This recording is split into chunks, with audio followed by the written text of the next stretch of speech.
네, 안녕하세요. 구독자 여러분 반갑습니다. 주식톡입니다. 주말은 잘 보내셨나요? 두산중공업 이번 주 지지되는 흐름이 상당히 중요하다라고 봤는데 월요일 출발은 하락세로 마무리가 되었습니다. 한 차례 더 지지가 나오면서 횡보하는 흐름을 좀 기대를 해보았지만 마이너스 4% 이상 하락을 보여주었고 지지를 받았던 21선도 지켜주지 못하고 이렇게 하락이 나온 부분 충분히 걱정이 되실 수는 있겠습니다. 쉬어갈 때 가장 베스트적인 흐름, 큰 움직임 없이 옆으로 횡보하는 부분인데 일단은 하방으로 자리를 잡았습니다. 허나 걱정하실 건 아니라고 생각이 되고요. 박스권 움직임 계속 말씀을 드렸죠. 그렇게 이해하시는 게 편하실 것 같습니다. 금일 영상에서는 두중 그리고 두인 하락분에 대해서 이야기를 해보고 앞으로 가져가야 할 기대감에 대해서도 언급을 드리도록 하겠습니다. 매번 말씀을 드리지만 두산중공업 내년까지 지켜볼 예정입니다. 관심 있으신 분들이나 중장기 종목 선정하기 어렵다 하시는 분들은 필히 영상 끝까지 시청 부탁드리고요. 구독과 좋아요는 저에게 큰 힘이 됩니다. 제가 나아가고자 하는 방향, 소통하는 방송인 만큼 지금처럼 댓글로 많이 남겨주시면 되고요. 렌탈을 잡고 길게 가져가는 방향 끌고 갈 생각이니 지속적으로 많은 관심 부탁드리도록 하겠습니다. 그럼 구독, 좋아요 눌러주셨으면 영상 시작을 해보도록 할게요. 원전 관련주들 일진파워를 제외하면 대부분 파란색으로 마무리가 되었는데요. 두산중공업이 마이너스 4% 많이 빠졌다고 보실 수도 있습니다. 시가총액이 가장 무거운 녀석이 가장 많이 빠져 이렇게 생각이 되실 수는 있지만 현재 상황 딱히 원전 관련주들이 상승할 만한 이유도 적다라고 보는 게 맞는 것 같습니다. 장 막판에 하락세가 좀 짙어졌는데요. 두산중공업은 마이너스 4% 그리고 두산인프라코어 마이너스 8%까지 꽉 찬 음봉세를 이렇게 연출을 하면서 마감이 됐습니다. 저는 두산중공업이 이렇게 떨어진 이유, 두산인프라코어 급락 관련해서 조정이 같이 따라온 게 아닌가 이렇게 생각이 드는데 뭐 원전 당장의 상승 모멘텀도 부족하지만 그렇다고 현재 구간에서 이렇게 뺄 이유도 없다고 보여집니다. 오히려 두산 같은 경우는 오늘 2.74% 상승을 이제 했었는데 산업 차량 부분을 두산 밥캣에 또 7,500억이라는 금액으로 매각 소식이 있었죠. 두산밥핏 같은 경우는 두중의 자회사로 되어 있고 이런 성장 모멘텀이 또 부각이 될 수 있었던 상황인데 미국 인프라 투자 수혜와 오늘 산업 차량 인수로 해서 미국뿐만 아니라 국내에서도 제품이라던가 포트폴리오 다각화하는 방향에서 두산중공업도 충분히 좀 좋은 쪽으로 흘러갈 수도 있었는데 두중이 떨어진 부분은 순전히 주인을 좀 따라갔다라고 생각이 들 수밖에 없을 것 같습니다. 뭐 지난 영상에서도 좀 언급을 드렸지만 아마 이런 생각하시는 분들 계실 겁니다. 두산 인프라코어가 내일부터는 거래 정지가 되죠. 그럼 두산중공업 입장에서는 두인 거래가 정지가 되니까 두중에 매수세가 들어올 수 있지 않을까? 또는 두산인프라코어만 가지고 계신 분들 두중을 받으려면 세금을 내야 되는데 7월 1일까지 두중 가격이 떨어지는 게 세금을 덜 내니까 좋겠지. 또 반대되는 생각을 할지도 모르겠습니다. 아니면 두중과 두인 둘 다 가지고 계신 분들은 두인이 오늘 많이 떨어졌을 때 혹여라도 뭐 추가 매수를 하고 아니면 이거를 그냥 버티신 분들도 계실 텐데 그런 분들은 두중 가격이 또 떨어지길 바랄 수도 있겠죠. 또한 오늘 세금 문제 아니면 현인에 대한 기대를 하지 않아서 다 털고 나간 개인분들도 분명히 계실 건데요. 두중이 7월 1일까지 올라오는 게 좋을까요? 아니면 내려가는 게 좋을까요? 당연히 내리는 게 좋다라고 하겠죠. 그래서 오늘 결국 정확하게 어떤 의도로 매수세가 들어오고 그리고 매도가 되었는지 그리고 어떤 이유로 나갔는지 모두 알 수는 없습니다. 본인이 내 결정이 맞다라고 이렇게 결론을 내렸다면 믿고 그 이후에 대응을 어떻게 하는지가 중요하겠죠. 수급도 한번 체크를 해볼 건데요. 두산중공업 기관 같은 경우는 꾸준하게 팔자에서 큰 변화는 없었고 오늘도 133만 주가량 또 나갔습니다. 외국인은 드문드문 들어오면서 단타쟁이로 전락을 한 상황이고 개인 같은 경우는 떨어지는 상황에서 계속 주워 담아가는 이런 상황이라고 체크를 하시면 되는데 여기서 생각해 봐야 할 건 두중 기관 매수세에서 매도를 치고 최근 두인 또 기관의 매수세가 굉장히 많이 나오는데 다 팔고 두인을 샀을까요? 아니면 우연의 일치일까요? 뭐 정답은 그럴 수도 있고 아닐 수도 있겠죠.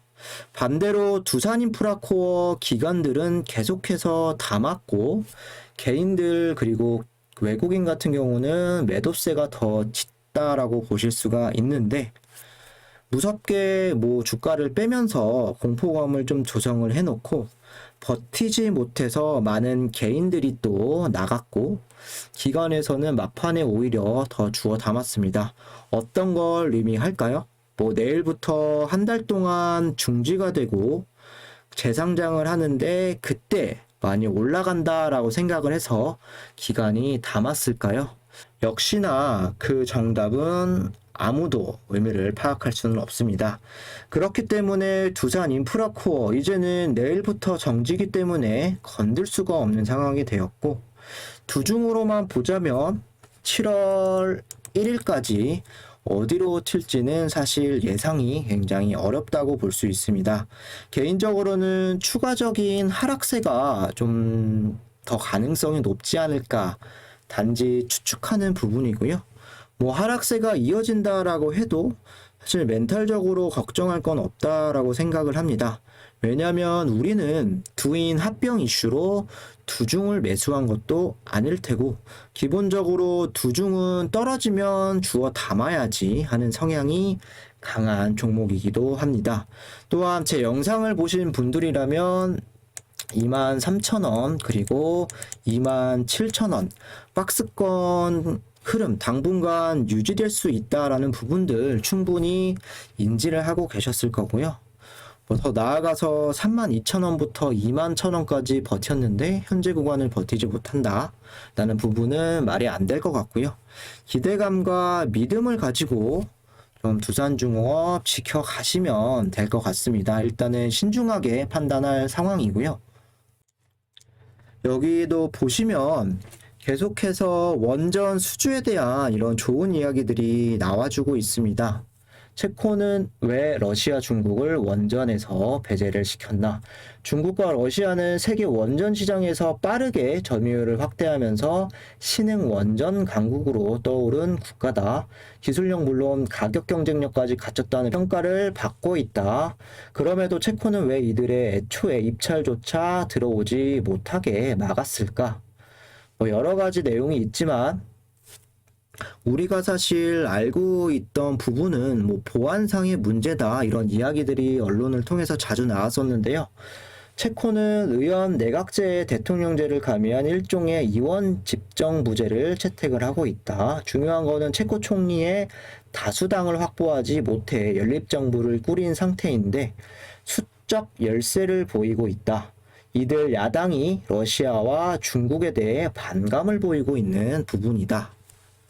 뭐 역시나 정치적인 문제가 개입이 되어 있는 것 같습니다. 체코가 반 러시아, 반 중국 이렇게 하는 부분이 크기 때문에 다시 러시아와 중국이 입찰로서 끌어들이기는 쉽지 않을 것으로 예상이 되는 부분이고요. 이런 부분으로 감안했을 때 우리 국내에 유리한 상황이 펼쳐질 수도 있을 것 같습니다. 관련 업계에서는 프랑스 EDF에 비해서 우리 한수원과 미국의 웨이팅하우스 더 기술적으로 앞선다고 파악을 하고 있고, 체코가 원하는 규모는 1000메가와트죠.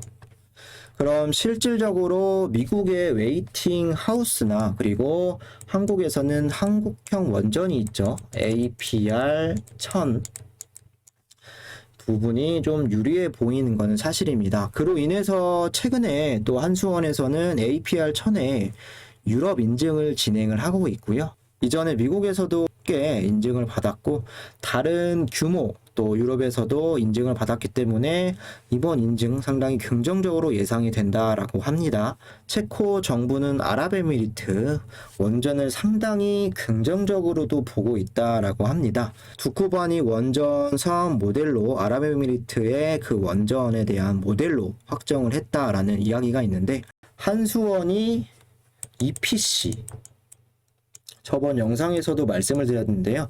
설계, 구매, 시공을 했던 부분을 높이 사고 있다라고 합니다. 가장 좋은 건 당연히 한수원이 수주를 따내는 것이겠지만, 프랑스가 만약에 제외되고 우리가 안 되고 미국이 선정이 된다라고 하더라도 두산중공업 같은 경우는 모두 수혜를 받을 수 있다라고 생각을 합니다.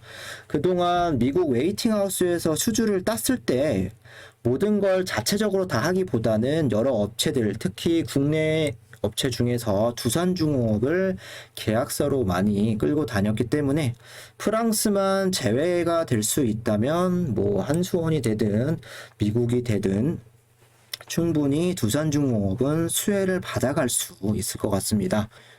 추가적으로 체코와 소형 원전 기술 협력을 추진을 하겠다, 뭐 이런 기사 내용도 있었는데요. 체코가 원전 발전 비중을 늘리기 위해서 SMR 사업도 추진 중이다. 다만 체코는 원전 기술이 없기 때문에 다른 국가와 기술 협업을 검토 중이다. 한국은 다목적 소형 원전인 스마트를 개발을 했었죠. 그래서 지난 2012년 표준 설계 인증을 등록을 했는데 10년째 상용화에 이르지 못하고 있습니다. 문정부가 탈원전 정책을 추진하면서 이런 예산을 모두 삭감을 했다라는 부분인데요. 올 들어서 혁신형 SMR 또 개발에 투자를 한다. 한미 협력으로 이런 이야기도 나왔고, 한국이 체코와 SMR 기술 협약을 하면 두쿠바니 원정 수주 경쟁에도 우위를 점할 것으로 보인다. 다만 SMR은 아직 멀고 개발 초기 단계에서 여러 가지 지적도 나온다라는 상황인데요. 중요한 건 두산중공업은 이전에 저희가 스마트로 해서 만들어낸 스마트 표준, 그리고 유스케일, 이번에 새로 하는 혁신형 SMR 모두 다 관련성이 있다는 점에 주목을 하셔야 될 것 같습니다. 뭐 기사처럼 스마트 표준 같은 경우는 10년째 상용화에 못하고 있기는 하지만 언제든 이런 기조가 변한다라고 했을 때는 또 고려가 될 수 있는 부분이고요. 유스케일 같은 경우는 실제로 시제품 제작에 돌입한 유일한 개발사이기도 하죠. 잘 아시겠지만 두산중공업이 여기에 지분 투자를 해서 뭐 여러 고객사들 이제 두산중공업 기자재라던가 이런 부분들이 또 들어갈 수도 있겠죠. 그리고 SMR 체코와 또 이렇게 협의를 맺는다라고 했을 땐 충분히 두산중공업은 한 곳뿐만 아니라 여기저기에서 엮이게 될 가능성을 기대하면서 가져가시면 좋을 것 같습니다. 정리를 해보자면 뭐 현재 상황 더 조정이 나온다고 해서 겁먹을 필요도 없고요. 뭐 두산중공업 기관이 팔아서 저거를 받기 위해서 또 두인으로 들어갔다, 이런 부분들 뭐 다 추측성으로 생각할 수밖에 없고 누구를 탓할 필요도 없을 것 같습니다. 결정을 했고 내가 기다리기로 했다, 아니면 세금 문제 여러 가지 문제로 나가기로 했다, 그런 부분에 대해서 나를 믿고 앞으로의 대응이 중요할 뿐 그런 부분 좀 탓할 필요는 없다라고 생각을 하고요. 두산중공업 뭐 SMR이라던가 원전이 다시 재개되는 기대감, 그리고 탈원전, 그리고 신재생, 또 정치적으로도 또 원전에 대한 부분들이 충분히 또 나올 수 있는 시기이기 때문에 가능성, 엮일 수 있는 가능성이 너무나도 많다라고 보시면 될 것 같습니다. 장기적으로 들고 가기 위해선 멘탈 관리가 중요하고 그 멘탈 관리를 하기 위해선 이런 조정세도 견뎌야 하겠죠. 그리고 조정이 하루 만에 끝나지 않고 내일 또 조정이 나와줄 수도 있습니다. 두산중공 같은 경우는 충분히 장기 모멘텀이나 이런 재료들 앞으로 더 수혜를 받거나 기대감 다 끝나는 부분이 아니기 때문에 떨어진다면 더 담아가는 전략으로 보유하시면 좋을 것 같고요. 오늘은 뭐 차트적인 설명은 안 드릴 겁니다. 일단은 지켜보자라고 말씀을 드렸고 박스권만 기억을 해주세요. 그래서 지금은 신중하게 지켜볼 타이밍이라고 말씀을 드리고 싶습니다. 이상으로 영상은 여기서 마무리하도록 하고요. 오늘 영상이 유익하셨다라고 하시는 분들은 구독과 좋아요 다시 한 번씩 부탁드리겠습니다. 감사합니다.